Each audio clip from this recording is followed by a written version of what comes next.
Welcome to our Telugu media.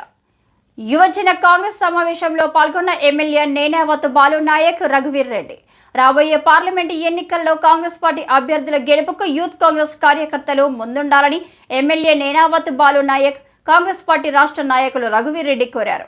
బుధవారం దేవరకొండలో యువజన కాంగ్రెస్ సమావేశం నిర్వహించారు. ఈ సమావేశానికి ముఖ్య అతిథులుగా ఎమ్మెల్యే నేనావత్ బాలు నాయక్, కాంగ్రెస్ పార్టీ రాష్ట్ర నాయకులు రఘువీర్ రెడ్డి పాల్గొన్నారు. నల్గొండ పార్లమెంటు కాంగ్రెస్ అభ్యర్థిగా రఘువీర్ రెడ్డికి టికెట్ కేటాయించాలని బాలు నాయక్ కోరారు. రఘువీర్ రెడ్డి గెలుపు కోసం ప్రతి ఒక్కరూ కృషి చేయాలని కార్యకర్తలను కోరారు.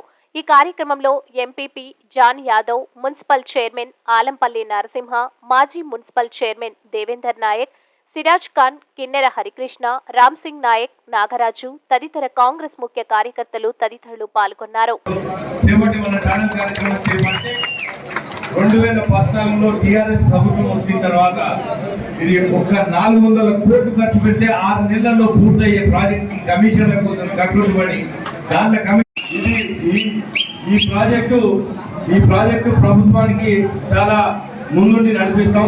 ఎలాంటి సహాయ సహకారం కావాలన్నా మా ఇరిగేషన్ మంత్రి గారు కానివ్వండి, అలాగే శాసనసభ్యులు కానివ్వండి, ఏమున్నా నన్ను కానివ్వండి, ఏమున్నా కానీ 12 నెలల్లో ఈ ప్రాజెక్ట్ కంప్లీట్ అయ్యేటట్టు చూడండి అని రేవంత్ రెడ్డి గారు చెప్పినప్పుడు నేను అక్కడే ఉన్నా. ఇది వారం రోజుల క్రితమే జరిగింది.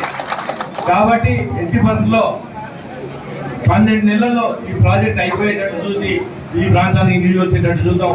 అంటే ఇందాక చంద్రపేట మండలంలో ఉన్నటువంటి భూముల సమస్య గురించి చెప్తుండే, అసలు ఫారెస్ట్ భూములకు పట్టాలు ఇవ్వడం కానీ ఇదంతా చేసింది కాంగ్రెస్ పార్టీ హయాంలోనే. 1000 ఎకరాలు 1,00,000 ఎకరాలకి ఈ రాష్ట్రంలో పట్టాలు ఇవ్వడం జరిగింది. కానీ చంద్రపేట మండలంలో ఉన్న సమస్య మీకు తెలుసు. కొంచెం అదంతా టైగర్ ప్రాజెక్ట్ దాంట్లో రావడం వల్ల దానికి అనేక సమస్యలు ఉన్నాయి.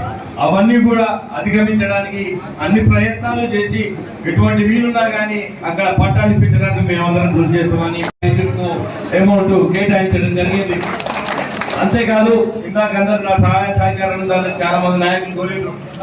అసలే ఆ కంపెనీకి సంబంధించినటువంటి జేపీ ఇంజనీరింగ్ అనే కంపెనీ, ఆ కంపెనీ ప్రతినిధి కూడా మొన్న మధ్య ముఖ్యమంత్రి గారిని కలవడం కోసం జానారెడ్డి గారిని కోరడం జరిగింది. ఎందుకంటే గత 10-15 సంవత్సరాల నుంచే కంపెనీ ప్రతినిధుల్ని జానారెడ్డి గారు ఎప్పటికప్పుడు ఆ ప్రాజెక్ట్ని కంప్లీట్ చేయాలని కోరడం జరిగింది. ఆయన సిఎఫ్పి అధ్యక్షులుగా ఉన్నప్పుడు కూడా ఎంతో ప్రభుత్వం మీద ఒత్తిడి తెస్తే మధ్యలో కొన్ని ఫండ్స్ ఇస్తే మళ్ళీ కొంచెం ప్రాజెక్ట్ వేయడం జరిగింది. మళ్ళీ ప్రభుత్వం దానికి ఫండ్స్ కేటాయించలేదు, అలాగే ప్రభుత్వం అయిపోయింది. కాబట్టి అప్పటి నుంచి కూడా జానారెడ్డి గారు ఆ కంపెనీ ప్రతినిధులతో ఎప్పటికప్పుడు చర్చలు చేస్తూ ఉన్నారు. మొన్న ఈ మధ్య జానారెడ్డి గారు నాకు చెప్పి రేవంత్ రెడ్డి గారి దగ్గరికి పంకజ్ గౌర్ అని ఆ కంపెనీ ప్రతినిధిని తీసుకుపోమంటే గత వారం 10 రోజుల క్రితమే నేను తీసుకుపోవడం జరిగింది. అప్పుడు సీఎం గారు కూడా దాని గురించి కూలంకషంగా చర్చించారు. ఆ కంప్లీట్ ప్రతినిధి 2 సంవత్సరాల కాలంలో మేము ఆ ప్రాజెక్ట్ ని కంప్లీట్ చేస్తాం.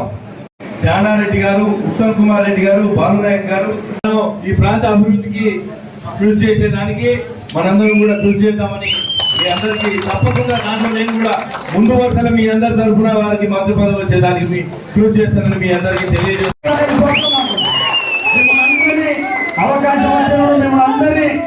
అవకాశం వచ్చినప్పుడు మీ అందరినీ సీట్ల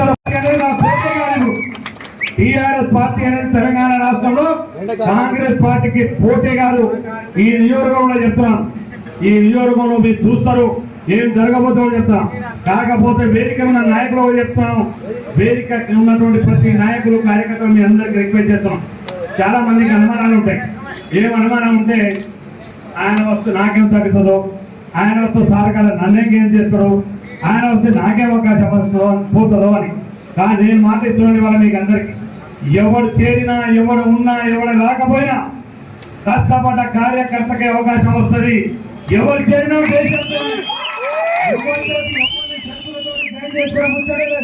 వాడు పెద్ద నాయకుడు కానీ గొప్ప నాయకుడు ఉండని ఎవరు కూడా షరతులు పెట్టి పార్టీలో చేంజ్ చేసుకుని ముచ్చలేదు. వితౌట్ షరతు లేకుండా చేయడం కావాలి. అంత గొప్పగా చెప్తే మున్సిపల్ చైర్మన్ కానీ, పున్నా వెంకటేశ్వర గారు కానీ, జానీ యాదవ్ గారు కానీ ఆనాడు జాయిన్ అయినాడు కూడా ఒక్క షరతు వాళ్ళకి లేదు. నేను ఒక్క షరతు కూడా వాళ్ళకి విధించలేదు. షరతుతోటి కార్యక్రమాలు చేసేది ముచ్చలేదు. అందుకే ముందు చెప్తున్నాం, ఎవరు వచ్చినా ఎవరు రాకపోయినా వచ్చినా కాంగ్రెస్ పార్టీ కార్యకర్తగా బాధ్యతగా కష్టపడకు మీ అవకాశం వచ్చిన మీకు ఇచ్చిన తర్వాతనే ఎవరైనా ఒక్కడే ఓపికతో ఉండడం వల్ల ఇక్కడ వరకు ఇంకా ఓపికతో ఉన్నాడు బాబు. ఇప్పుడు కూడా చెప్తున్నా, నాతో పాటు నాకు వచ్చినా ఇంకెవరికి వచ్చినా కాంగ్రెస్ పార్టీని గెలిపియాలని గొప్ప కమిట్మెంట్ ఉన్నటువంటి నాయకుడుగా చూసుకోవాలని చెప్పి మరొకసారి మీకు ఈ సందర్భంగా మనం చెప్తున్నాం. అందుకనే కాంగ్రెస్ పార్టీ అధిష్టాన నిర్ణయాన్ని మనం అందరం కూడా చేతపుచ్చుకొని కాంగ్రెస్ పార్టీ బహుశా ఈ వారంలోనే మరి సిడబ్ల్యూసీ మీటింగ్ అయిపోతుంది. మరి ప్రకటన కూడా కాంగ్రెస్ పార్టీ అభ్యర్థుల యొక్క ప్రకటన కూడా రావచ్చు. వచ్చిన తెల్లారి నుంచి మన కార్యక్రమాన్ని మొదలు పెడతామని చెప్పి మరొకసారి మీకు ఈ సందర్భంగా మనం చేస్తూ ఉన్నాం. ఇవాళ మీకు అందరికీ తెలుసు, కాంగ్రెస్ పార్టీ కార్యకర్తలు పడ్డటువంటి శ్రమ. మీకు అందరికీ ఒక విషయం చెప్తాను. చాలా మంది ఇప్పుడు నేను ఉన్నటువంటి పరిస్థితుల్లో, నేనే కాదు సెక్రటరీ పోయిన అదే పరిస్థితి ఉంది. ముఖ్యమంత్రి గారు మీరు మీరు ఏమనుకుంటే ఎమ్మెల్యే గారు ముఖ్యమంత్రి డైరెక్ట్ పోతాయి. వారికి తెలిసి ఇప్పుడు మా బాధ లేదు, మా కష్టాలేదు. మేము సెక్రటరీ పోతే ఇప్పుడు రేవంత్ మొత్తం 3 నెలలు మేము 2 సార్లు జనంలో జాతరలో పెట్టాం.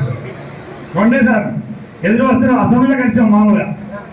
కానీ ఒక నాయకునికి అక్కడ పోయినప్పుడు గంట తరబడి, ఒక మంత్రి కలవడానికి ఆయన మీటింగ్లో ఉంటే గంట తరబడి దాంతో పాటు వచ్చిన వాళ్ళందరూ చూసినాం. అంటే